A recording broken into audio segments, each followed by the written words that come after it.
On a évoqué dans la séance précédente l'importance actuelle de l'espionnage avec l'affaire Huawei aux États-Unis. Il faut voir que l'espionnage a connu un développement exceptionnel dès l'époque de la guerre froide, qui est vraiment le moment d'accélération, de diffusion de ces pratiques. Et notre programme nous amène à évoquer justement les services secrets américains et soviétiques durant cette guerre froide. Les habitudes, bonnes ou mauvaises habitudes, ont été prises à cette époque.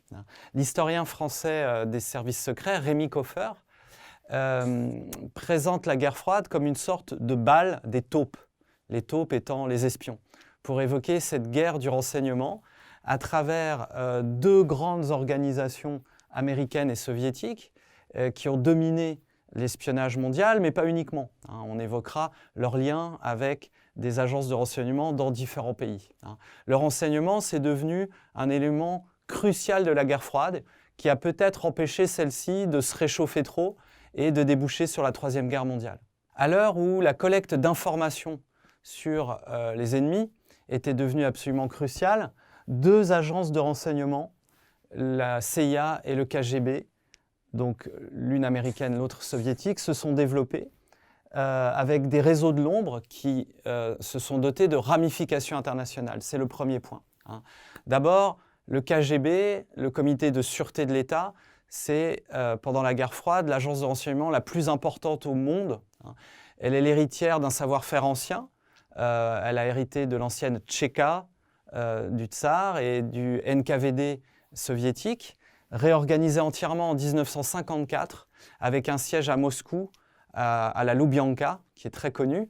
Elle a recruté environ 1,5 million d'informateurs à travers le monde et elle a eu une efficacité redoutable, comme on va le voir. Du côté des États-Unis, on a la fameuse CIA, Central Intelligence Agency, qui a été créée en 1947 sous le président Truman, dont le siège est à Langley, pas très loin de Washington. Les missions sont les mêmes que pour le KGB, observer, influencer, mais aussi agir. Et c'est une particularité peut-être plus grande pour la CIA que pour les autres agences de renseignement au monde. C'est celle qui a réalisé le plus d'actions clandestines pour réaliser des opérations de subversion, de renversement de régimes ennemis, voire d'assassinat. On pense par exemple au coup d'État de Pinochet au Chili en 1973.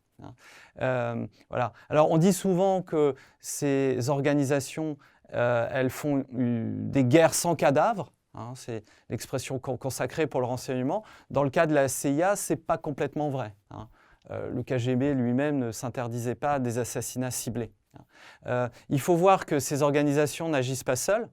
Elles travaillent dans le cadre de leur bloc idéologique avec, du côté du bloc de l'Ouest et de la CIA, le M16 britannique ou la DST française ou le Mossad israélien, alors que du côté du KGB, il y a des liaisons par exemple avec les services secrets est-allemands qui sont restés très connus pour une des opérations les plus frappantes, les plus réussies, c'est l'infiltration d'un agent de la RDA au cœur du pouvoir, Gunther Guillaume, qui avait réussi à devenir le conseiller personnel du chancelier ouest-allemand Willy Brandt au début des années 70.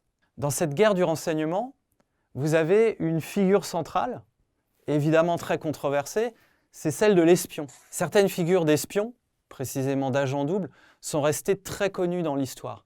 Par exemple, en Angleterre, un groupe d'étudiants, les 5 magnifiques, les Magnificent Five, qui venaient de Cambridge, qui s'étaient connus à l'université et qui ont été recrutés par l'URSS dans les années 30. L'affaire a été ensuite connue dans les années 50.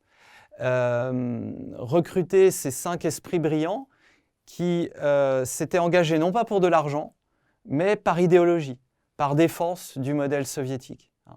L'exemple le plus connu de ces 5 magnifiques, c'est l'espion Philby, qui pendant des décennies a renseigné l'URSS sur les manœuvres des États-Unis dans la guerre froide, et qui a fini par être dénoncé, qui ensuite s'est, dans les années 60, réfugié en URSS, où il a été spécialiste de renseignement pour le KGB. Il a tenu un séminaire très couru jusqu'à sa mort en 1976. Dans l'autre sens, ça marche aussi, hein, dans la mesure où les services secrets américains avaient réussi à recruter un officier du GRU, c'est-à-dire les services secrets de l'armée soviétique, de l'armée rouge, Polyakov, qui lui aussi a renseigné pendant des décennies les Américains, notamment sur les agents doubles américains, qui eux-mêmes renseignaient l'URSS. On peut considérer que ces espions ont contribué à refroidir un peu la guerre froide, parce qu'ils renseignaient chacun des deux camps sur les manœuvres géopolitiques et les stratégies de l'ennemi. C'est ce qu'on va voir dans un dernier temps. L'action des agences de renseignement et de leurs agents a été absolument décisive dans la guerre froide. Les exemples d'actions décisives des agences de renseignement sont nombreux.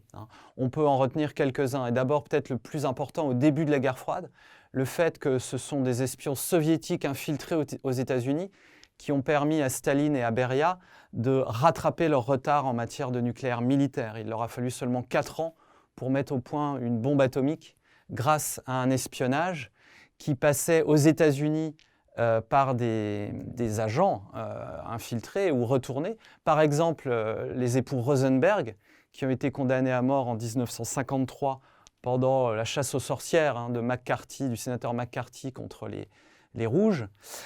Ces espions Rosenberg, il est avéré qu'ils avaient révélé des secrets, peut-être pas décisifs pour accéder à la bombe nucléaire, mais c'est ce réseau-là du KGB, du futur KGB, qui a permis à l'URSS de rattraper son retard. Dans l'autre camp, on peut dire aussi que la CIA a été décisive et les réseaux de la CIA décisifs pour permettre aux États-Unis d'obtenir, par exemple, une copie du rapport secret de Khrouchtchev en 1956 qui révélait les crimes de Staline, ou notamment par le biais des avions espions U-2 qui volaient à très haute altitude, que Washington a pu être mis au courant de l'installation de rampes de lancement à Cuba de missiles nucléaires soviétiques et de réagir à temps pour empêcher peut-être la survenue d'un bombardement nucléaire depuis Cuba. Donc on voit que ça a pu contribuer, ça a eu un rôle très très important dans l'évolution de la guerre froide et le dialogue dans les moments de crise qui a pu s'instaurer entre les deux blocs.